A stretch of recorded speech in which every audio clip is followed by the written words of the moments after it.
নমস্কাৰ, মই আচলতে অপূৰ্বজনক দত্ত আৰু আপোনালোকে লৈ আহিছোঁ 23 আগষ্ট শুক্ৰবাৰ ৰাশিফল।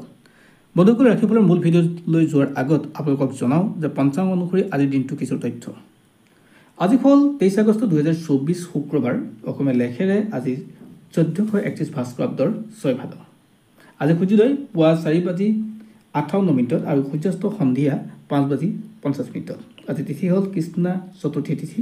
নক্ষত্ৰ হ'ল ৰেৱতী নক্ষত্ৰ। আজি যোগ হ'ল 16 আৰু কৰণ হ'ল কলম। আনহাতে আজি নৱজাতকৰ জন্ম ৰাশি হ'ব মীন ৰাশি, বিপ্ৰ বৰ্ণ দেৱগণ হ'ব। আৰু আনহাতে আজি যদি আদ্য ঋতু হয় তেওঁ হ'ব দুখিলা যোগ। বন্ধুসকল, এতিয়া আহিছোঁ ৰাশিফলৰ মূল ভিডিঅ'লৈ। আৰু এই ভিডিঅ' যদি আপুনি চাই আছে, যদি ভাল লাগে তেনেহ'লে লাইক, কমেণ্ট আৰু শ্বেয়াৰ কৰিবলৈ নাপাহৰিব। বন্ধুসকল, 12টা ৰাশি আছে। 12টা ৰাশিৰ প্ৰথম ৰাশিটো হ'ল মেঘ ৰাশি।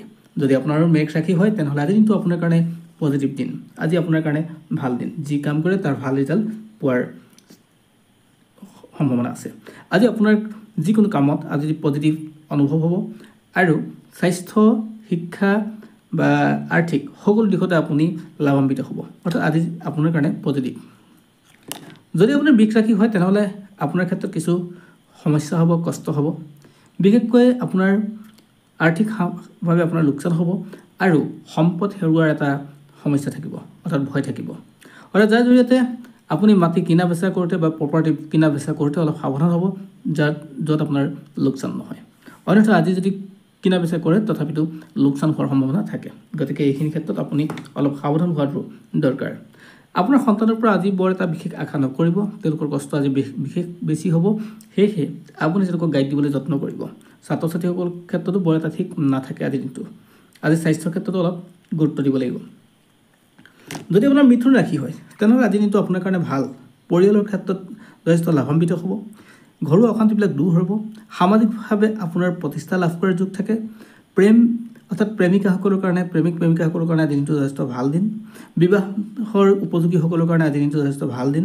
অৰ্থাৎ তেওঁলোকৰ কাৰণে এটা আজি ভাল খবৰ আহিব পাৰে আৰু আৰ্থিকভাৱেও তেওঁলোক স্বাৱলম্বী হ'ব পাৰিব। অৰ্থাৎ আৰ্থিকভাৱেও লাভ হ'ব।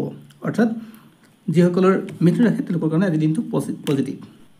যদি আপোনাৰ কৰ্কট ৰাশি তেনেহ'লে আজি দিনটো বৰ এটা ঠিক নাথাকে। আপুনি লোৱা সিদ্ধান্ত বিফল হ'ব। আপুনি লোৱা সিদ্ধান্তৰ জৰিয়তে যি কাম কৰে তাৰ ৰিজাল্ট শূন্য হ'ব। অৰ্থাৎ আপোনাৰ ক্ষেত্ৰত আজি বৰ এটা ঠিক নাথাকে। অৰ্থাৎ আপোনাৰ মানসিক স্থিতি আজি দুৰ্বল হ'ব। গতিকে জ্যেষ্ঠজনৰ পৰামৰ্শ ল'বলৈ আপুনি যত্ন কৰিব। প্ৰেমিকা এইসকলৰ কাৰণে বৰ এটা ঠিক নাথাকে। অৰ্থাৎ লোকচান হোৱাৰ সম্ভাৱনা থাকে। ছাত্ৰ ছাত্ৰীসকলৰ ক্ষেত্ৰত বৰ এটা পজিটিভ নাথাকে। গতিকে তেওঁলোকৰ কষ্ট বেছি হ'ব আৰু আজিৰ দিনটো নতুন কাম আৰম্ভ নকৰিলে ভাল। যদি আপোনাৰ সিংহ ৰাশি তেনেহ'লে আজিৰ দিনটো ভাল দিন। আজি মান সন্মান পোৱাৰ যোগ থাকে। পৰিৱেশ অনুযায়ী আপোনাৰ মান মৰ্যাদা যথেষ্ট উন্নত হোৱাৰ যোগ থাকে। অৰ্থাৎ আপোনাৰ সামাজিকভাৱে ব্যস্ততা খুব বাঢ়িব। আৰ্থিকভাৱে আপোনাৰ লাভ হ'ব। আজি যি কাম কৰে তাৰ ভাল ৰিজাল্ট পোৱাৰ যোগ আছে। গতিকে আজিৰ দিনটো আপুনি নতুন কাম হাত দিব পাৰে, অৰ্থাৎ আৰম্ভ কৰিব পাৰে। যদি আপোনাৰ কন্যা ৰাশি তেনেহ'লে আপোনাৰ দায়িত্ব কিছু বাঢ়িব। অৰ্থাৎ জ্যেষ্ঠজনৰ পৰামৰ্শ লৈ আপুনি কাম কৰিলে যথেষ্ট ভাল হ'ব। আজি ঘৰুৱা ক্ষেত্ৰত আপোনাৰ লাভ হ'ব। অৰ্থাৎ হাঁহি ধেমালি গোটেই ঘৰখন পাৰ হ'ব। আজি ঘৰুৱা অশান্তিবিলাকো দূৰ হ'ব। ককাই ভাইৰ মাজত একতাৰ পৰিচয় হ'ব।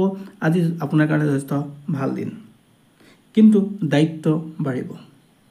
যদি আপোনাৰ তুলা ৰাশি তেনেহ'লে আজি দিনটো আপোনাৰ কাৰণে পজিটিভ দিন। আজি আপোনাৰ দায়িত্ব বাঢ়িব, লাভ হ'ব। আপোনাৰ ক্ষেত্ৰত স্বাস্থ্যৰ উন্নত হ'ব। যদি পিতৃ মাতৃৰ স্বাস্থ্য অশুভ আছিলে আজিৰ দিনৰ পৰা ভাল হোৱাৰ যোগ থাকে। আজি আপোনাৰ দিনটো যথেষ্ট ভাল দিন। অৰ্থাৎ আপোনাৰ ইমান দিনৰ হতাশাৰ যি আছিল সেই হতাশাৰ দূৰ হোৱাৰ যোগ থাকে। অৰ্থাৎ আপুনি প্ৰত্যেক দিশৰ পৰা আপুনি লাভান্বিত হোৱাৰ যোগ থাকে। যদি আপোনাৰ বৃশ্চিক ৰাশি তেনেহ'লে আপোনাৰ ঘৰুৱা অশান্তি বৃদ্ধি পাব।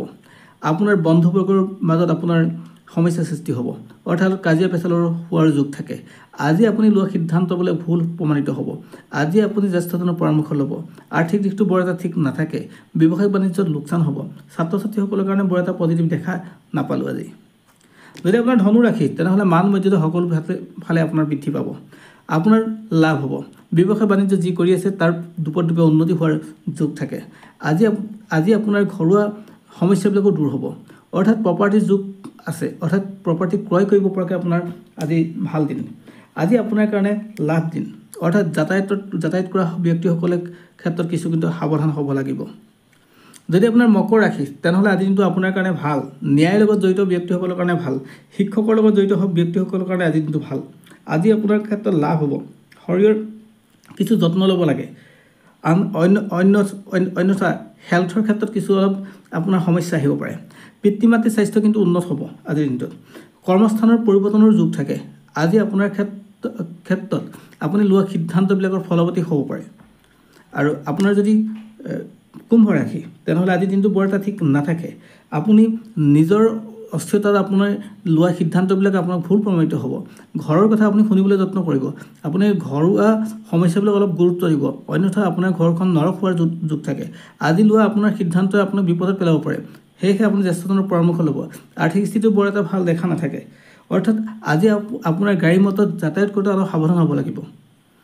আৰু যদি আপোনাৰ মীন ৰাশি, তেনেহ'লে আপোনাৰ মানসিক স্থিতি বৰ ঠিক নাথাকে। আপুনি লোৱা সিদ্ধান্তবিলাক বিফল হ'ব। আপুনি জ্যেষ্ঠজনৰ পৰামৰ্শ ল'ব। আৰু আনহাতে আপোনাৰ আৰ্থিক দিশটো বৰ এটা ভাল নাথাকে। ৰাজহুৱাভাৱে আপোনাৰ ব্যস্ততা বাঢ়িব, কিন্তু লোকচান